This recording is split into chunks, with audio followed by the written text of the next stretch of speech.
మొన్నెంత తాగొచ్చారా? ఇకపై కొత్త అలవాట్లు నేర్చుకుంటున్నావా? మీతో కొంచెం మాట్లాడాలి నాన్న, నాకు దానికి ధైర్యం సరిపోవట్లేదు. ఏం మాట్లాడాలి? నన్ను ఇంట్లో ఎందుకు నాన్న అలా చూస్తున్నారు? నేను డబ్బు సంపాదించడం లేదనే కదా, నేను జీవితాంతం ఉద్యోగం చేయకుండా తిరుగుతాననే కదా. నేను ఎప్పుడైతే డబ్బు సంపాదిస్తానో మీరు చూపించే ప్రేమ నాకు ఆనందాన్ని ఇవ్వదు నాన్న. ఎందుకంటే మీరు నాకన్నా డబ్బుకే ఎక్కువ విలువిస్తారు నాన్న. కొడుకు తండ్రి విషయాలన్నీ బయట చెప్పుకొని తిరగడు నాన్న, కానీ మీరు కొడుకు సక్సెస్ అవ్వలేదని బయట వాళ్ళతో చెబుతూ ఇతరులతో పోలుస్తారు నాన్న. వాళ్ళ కొడుకు 50,000 సంపాదిస్తున్నాడు, నా కొడుకు 10-15,000 కానీ మేము ఎప్పుడైనా ఇతరుల తల్లిదండ్రులతో పోల్చామా నాన్న? కానీ మీరెందుకు నాన్న ఇతరులతో కంపేర్ చేస్తున్నారు?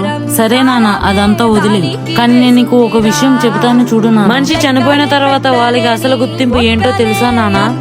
వాడికి ఆస్తి ఎంత ఉంది, ఎంత సంపాదించి వెళ్ళాడని మాత్రం. చివరిగా ఒక మాట చెబుతాను చూడు నాన్న, ఇది అందరికి అర్థం కాకపోవచ్చు, కానీ ఒక మగోడి భుజంపై కుటుంబం అంతా ఆధారపడి ఉంటుంది నాన్న.